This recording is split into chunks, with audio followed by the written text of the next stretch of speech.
और मैं बहुत विनम्रता पूर्वक निवेदन करना चाहता हूं माताओं कि अपने बच्चे को सुधारना है तो उसके लिए पहली जिम्मेदारी मां की होती है। क्यों?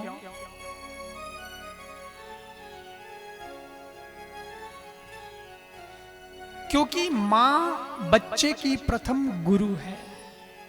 Mother is first mentor of child. मां बच्चे की पहली गुरु है, प्रथम शिक्षिका है। पिता का नंबर बाद में, वो स्कूल वाले तो बाद में, बहुत बाद में। मां है पहली गुरु। मां जैसा चाहे वैसा अपने बच्चे को बना सकती है। उसके लिए थोड़ा आपको संकल्प लेना पड़ेगा। आपको अपने मन में थोड़ा ये भाव रखना पड़ेगा कि मेरे बच्चे को ऐसा बनाना है। इन वास्ते मैं कहूं कि बच्चे ने लाड करो, पर लाड गैलो मत करो। लाड तो करो, प्रेम करो, बच्चे का ध्यान रखो, लेकिन उसका उन्हें तो लाड गैलो कर दो कि माथा माथे चढ़ा दो, वो ठीक नहीं है। मैं कहता हूं अपने बच्चे को आप जो खाने को चाहिए वो खाने के दो, जो खेलने को चाहिए वो खेलने के दो, जो पहनने को चाहिए वो पहनने को दो, जो पढ़ने को किताब चाहिए वो दो, लिखने को पेन दो तो दो, जो भी उसको चाहिए आप उसको खाने का पहनने का सब कुछ दो। पर जहां बच्चा गलती करता है तो खिंचा के गाल पे एक थप्पड़ भी दो, ताकि बच्चा बिगड़े नहीं। थोड़ा कठोर तो होना पड़ेगा आपको।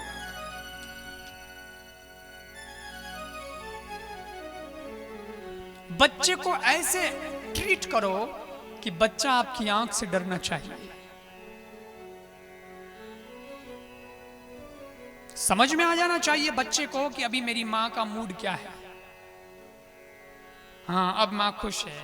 हाँ, अब मां के तेवर दूसरे हैं। अब तो वो बच्चा समझना चाहिए ना, तभी बच्चे सुधरेंगे।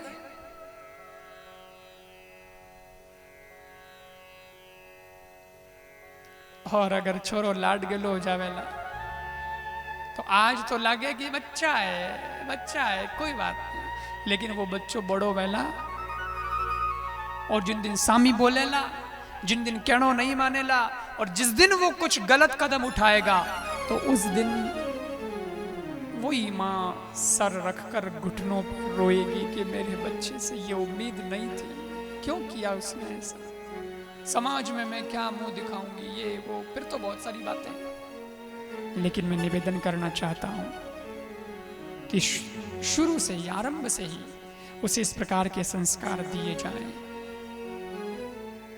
ताकि आपका बेटा श्रवण जैसा आज्ञाकारी बेटा बने। नहीं, जन्म दे दिया तो उसका मतलब इतना ही थोड़ी कि बस जन्म दे दिया और हम क्या कर सकते थे। जन्मने के बाद में तो आपकी बड़ी जिम्मेदारी बढ़ जाती है। आज दुख किस बात का है? इसी बात का तो दुख है। बड़े बड़े लोगों को हमने देखा है, वो पैसे हैं उनके पास, फिर भी वो गरीब हैं। तो कि आप धनवान किसे कहेंगे? बड़े पैसे वालों को, जिनके पास बड़े बंगले हैं, बड़ी कारें, उन्हें आप धनवान कहेंगे? नहीं, धन कोई दूसरी चीज है, पैसा धन नहीं है। बहुत पैसे हैं पर बेटे कहने में नहीं है तो वो सबसे बड़े कंगाल हैं। लेकिन पैसे नहीं है पर उनके बेटा बेटी उनके कहने में है, आज्ञाकारी हैं, तो वो मालामाल है, वो सबसे बड़े धनवान लोग। कम से कम बच्चे तो कहने में सेवा तो कर सके वे बुढ़ा के भैया मने के बाप जी मार बेटा है 3, मैं क्यों जको तो कि 3 बेटा है, कोई चिंता वाली बात नहीं है। 3 बुआ आई, बुआ है गरम बाल ली, बेटा हमारी सेवा करी, हाथ दबाई, पग दबाई, मैं क्यों माता जी भरोसे मत रही जो कल जुग है। अवल संस्कार नहीं दिया नहीं तो वह दबा वाला तो करी, पण हाथ पग नहीं, ये तो गड़ो दबाई। तो ऐसी संतान क्या काम की? और क्यों होता है ऐसा? क्योंकि पिताजी को नोट छापने से फुर्सत नहीं है। थोड़ा सीधा कह रहा हूं, लेकिन समझने की बात है, ये थोड़ी गंभीर बात है। आप तो यहां अच्छे लोग हैं, आपको नहीं कह रहा, लेकिन जिन लोगों के बच्चे बिगड़े हैं, जिन लोगों ने खुद ने अपना कर्तव्य छोड़ दिया है, मैं उनके लिए कह रहा हूं कि पिताजी नोट छापने की मशीन बन गए, उनको सिर्फ यही बस दुकान पया दुकान पया दुकान। मां ने किट्टी पार्टी जानो पू को नहीं आवे, आज तो मारे बटे जानो ना, आज मारे उन सहेली ले जानो ना, आज मारे बाजार जानो ना, आज मारे बटे जानो। मां बाजार में फिरती फिरे, दुकान उन्होंने, और छोरा छोरी का कोई ख्याल नहीं है। फिर क्या होता है, बेटा वेशन में, बेटी फैशन में, थोड़े महीनों बाद रिजल्ट आ जाता है, पूरा परिवार टेंशन में। क्या मिला? कई जगह तो हालत ऐडी है साहब कि बाप बेटा एक ही घर में रहे पण एक दूजे को मिल नहीं सके, एक दूजे को मुंडो ही नहीं देख सके। एक आदमी आयो हमारे कने, बातचीत करी तो मैं उन्हें पूछो आप रे लड़को है बेटो है? तो क्या हाँ है बाप जी। मैं क्यों कितो मोटो है? तो कई कहे इतो मोटो है। अरे मैं क्यों इतो मोटो है? वो तो इशारो पहली बार देखो, यूं तो हर एक ही करे साहब इतो मोटो है, इतो मोटो है, इतो मोटो। या उम्र बतावे 5 साल रो है, 10 साल रो है, 8 साल रो है, 3 साल रो है, 15 साल रो। या यूं कहते खमा तक आवे, कमर तक आवे, कान तक आवे। यूं इशारो करे तो समझ में आवे हो कई इशारो मारो बच्चो इतो मोटो है। मैं क्यों नो कई मतलब ऐसा। तो मैंने कहा महाराज बात ऐडी है कि मैं सवेरे जल्दी चलो जाऊं दुकान पया कमाने वास्ते, जिते मारो छोरो होतो ही रहे, इतो जल्दी वो उठे को नहीं। मैं रात रा आऊं मोड़ो, जिते वो सो जावे इतनी देर जागीड़ो वो रेवे को नहीं। तो सवेरे जल्दी चलो जाऊं वो होतो रेवे, मैं रात रा मोड़ो आऊं जिते वो सो जावे। कई साल हो गया है वही रूटीन रेवे। इन वास्ते मैं मारे बच्चा ने बिस्तर में ही जो मोटो होतो तो देखियो, इन वास्ते बिस्तर की साइज बताऊं कि तो मोटो होयो है, पथारी की साइज। तो बात किए हुए कितने साल हो गए होंगे, सुख दुख की दो बात भी तो हो अपने बेटों से। परिवार का मतलब क्या होता है? यही कि बस रिश्ते में हमारा ये बेटा लगता है, बाकी तो हमें इससे कोई मतलब नहीं है। और बेटा कहता कि रिश्ते में ये हमारे बाप होते हैं, बाकी तो हमें इनसे कोई मतलब नहीं है। तो ये परिवार है क्या? इसलिए कहता हूं अगर बहुत बिजी हो आप तो कोई बात नहीं, बिजी रहो, पर सप्ते में एक दिन जो संडे का दिन आता है, छुट्टी का दिन आता है, उस छुट्टी के दिन भी ये मत सोचो कि हम तो कहीं दोस्त की पार्टी में जाएंगे। नहीं, उस दिन हम हमारे बच्चों के साथ रहेंगे। मेरे बेटे ने 7 दिन में क्या क्या किया है, उसके स्कूल के होमवर्क को भी देखेंगे, उसकी दोस्तों के साथ एक्टिविटी भी चेक करेंगे, और उसके मन में कुछ सवाल हैं उन सवालों को भी हम सुनेंगे, और अपनी ओर से बेटे को कुछ और अच्छी सलाह भी देंगे। ये होना चाहिए। 6 महीने करके देख लेना, आपके बच्चों में अगर अच्छा रिजल्ट नहीं आ जाए तो मुझे आके कहना। क्या बात करते हैं आप? बच्चे तो कोरे कागज हैं, वो तो देखते हैं और सीखते हैं।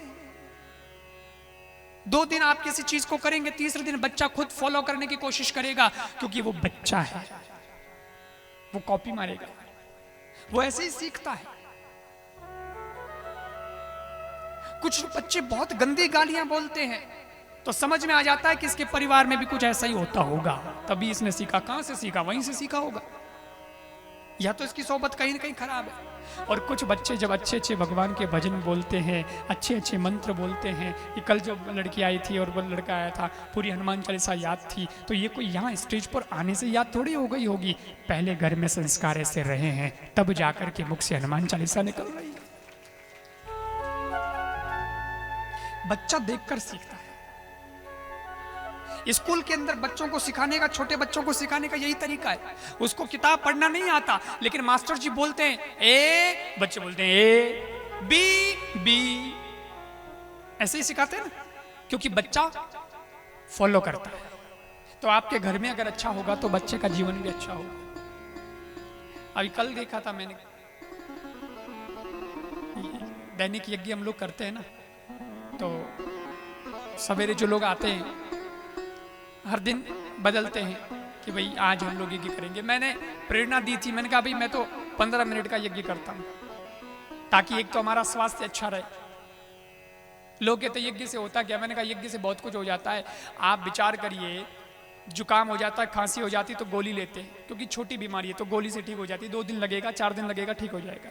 लेकिन ज़्यादा बीमारी हो तो डॉक्टर इंजेक्शन लगाता है। अभी जैसे कोरोना की वैक्सीन लग रही है तो वैक्सीन लगानी पड़ती है, इंजेक्शन लगाना पड़ता है, ताकि वो सीधा नस में जाए।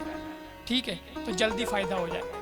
तो मैंने कहा कि यज्ञ तो इंजेक्शन का भी बाप है। वो कैसे? मैंने कहा यज्ञ में औषधि से सामग्री जो है वो औषधि है उसमें, और उसकी आहुति दी जाती है, और उसका जो धुआं है वो जब सीधा हमारे श्वास के थ्रू प्राणों में जाता है तो सीधा रोग पर अटैक करता है और सारे रोग को जड़ से खत्म कर देता है। इसलिए यज्ञ करने से शरीर को स्वास्थ्य मिलता है। जिन लोगों ने कोरोना में यज्ञ नियमित रूप से किया है उन्होंने पूरे वातावरण को सैनिटाइज किया है, शुद्ध कर दिया, पवित्र कर दिया।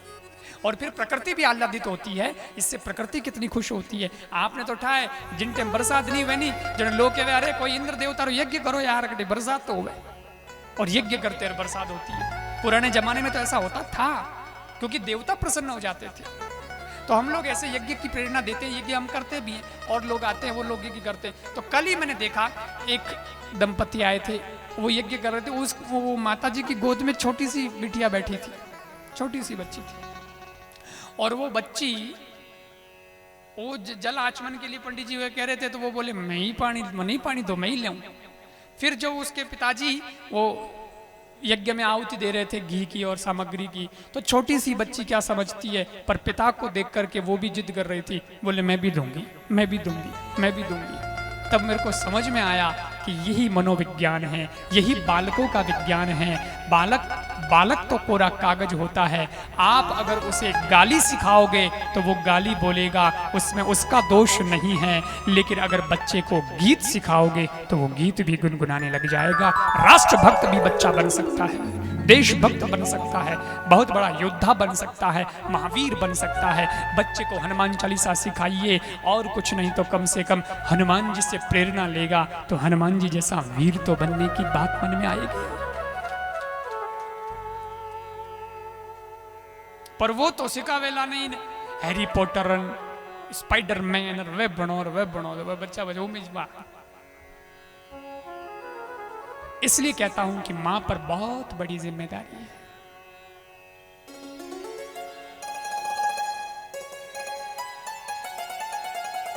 मैं कहता हूं बच्चा कार मांगता है, उसको कार दीजिए, मना नहीं है, लेकिन कार दीजिए उससे भी पहले उसे संस्कार दीजिए, ताकि वो न तो गाड़ी का एक्सीडेंट करेगा न जीवन का एक्सीडेंट करेगा, नहीं तो दोनों ही गड़बड़ हो जाएगी। आज अमेरिका और भारत में क्या फर्क है? माना कि अमेरिका में रोड सड़कें भारत से बेहतरीन है, माना कि वहां की बिल्डिंग भारत से अच्छी है, माना कि वहां का जो डेवलपमेंट है वो भारत से अच्छा है, विकास बहुत ज्यादा है, टेक्नोलॉजी ज्यादा है, वो बहुत एडवांस है, लेकिन उसके बावजूद भी अमेरिका पीछे है। किस मामले में? अमेरिका ने भारत से कहा हमारे पास में कंप्यूटर हैं, कार हैं, आईफोन हैं, आईपैड हैं, आईपॉड हैं, मशीनें हैं, ये है वो है, कारें हैं, तुम्हारे पास में क्या है? हमारे पास में कंप्यूटर, कार है, तुम्हारे पास में क्या है? भारत ने एक लाइन में जवाब दिया, अमेरिका तुम्हारे पास में कंप्यूटर और कार हैं, पर हमारे पास शुभ संस्कार है। ये संस्कारों की पूंजी भारत के पास में है।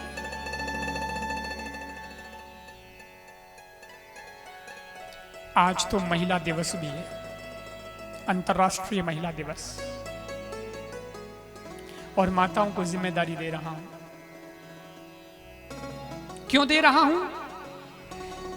क्योंकि एक प्रैक्टिकल बात बताता हूं, बिल्कुल व्यवहारिक बात बताता हूं कि मां का कितना असर पड़ता है। मां चाहे जैसे बच्चे को बना सकती है। एक मां कहवे ए बेटा बारे मत जाइए, घरू बारे मत निकल जाए, बारे बाबू कान काट ले ला। किसने दिखाया डर? ये मां ने। अब कई कान काट लेन, कई डर, कई मतलब ही नहीं, बात बनाई, और उसको पता है कि बच्चा है वो तो मान जाएगा, तो उस बच्चे को डर भी दिखा दिया मां ने, और बच्चे को दुबक के घर में बैठा दिया। लेकिन दूसरी तरफ आप नारी का एक और रूप देखिए, और वो नारी का शक्ति वाला रूप है। युद्धों के अंदर पहले राजा महाराजा जो लड़ने जाते थे, और वो जब लड़ने जाते थे तो नारी उनको संबल देती थी, प्रोत्साहन देती थी, जो जाओ युद्ध करो, विजय श्री तुम्हारे गले में हो। माला पहनाए, विजयी तुम्हें। और वो जाता, लेकिन अगर वो पीठ दिखा करके वापस युद्ध मैदान से बाहर आ जाता, डर के मारे, भय के मारे, बीच में ही युद्ध छोड़ करके आ जाता, तो नारी पूछती, कौन? बोले तुम्हारा पति। जीत के आए हो, जंग जीत के आए हो, गढ़ जीतना आया कई। आदमी कह नहीं, मैं तो बीच पीठ दिखाना आ गयो। तो लुगाई कहती, जन बचे हमारे आतरी चूड़ियां थे पहन लो, कई कामरा थे, बड़े सूरवीर सूरवीर बाजो। और उस वक्त नारी कहती थी कि मेरे को अगर मिलना है, मुझे अगर मुख दिखाना है, तो जाइए और युद्ध में जंग जीत करके आइए, गढ़ जीत करके आइए, राज्य अपने हाथ में लेकर के आइए, वरना तो तुम महिला की तरह कमजोर माने जाओगे। उस महिला के द्वारा दिया हुआ वो प्रोत्साहन, वो ऊर्जा के वाक्य उस वक्त पुरुष का खून खोलता था, रोंगटे खड़े होते थे, फिर से युद्ध करने जाता था और इस बार मैदान में जंग जीत कर ही वापस आता था। महिला अगर चाहे तो सारे सिनेरियो को बदल सकती है, इसलिए आपको शक्ति स्वरूप कहते हैं। तो मेरा निवेदन है कि बच्चों पे काम कीजिए, क्योंकि आपकी गोद में बच्चा है, सबसे ज्यादा मां से जुड़ा हुआ है बच्चा। दूध पिलाइए ना, तब भी उसे देशभक्ति की बातें बताइए, क्योंकि मां जब दूध पिलाती है तो केवल दूध ही नहीं पिलाती, उसे भावना भी पिला देती है, उसे संस्कार भी साथ में पिला दिया करती है। पर कई करो आजकल तो मामला गड़बड़ है, मां खुद रो दूध पावीज को नहीं। छोरे ने जन्मते ही पकड़ा दे हाथ में बोतल रो दूध पावे, जन्मते ही बोतल पकड़ा दे तो मरे जड़ तक बोतल ही रहे हाथ में। बोतल रे मैली चीज बदल जावे, पण रहे बोतल री। जन्मे तो दूध री बोतल, थोड़ो मोटो हो जावे, जवानी में संग हो जावे खराब, तो दारू री बोतल, दारू पी पीन फेफड़ा हो जावे खराब, तो हॉस्पिटल में एडमिट हो जावे, बड़े चढ़े ग्लूकोज री बोतल, रवे बोतल री बोतल।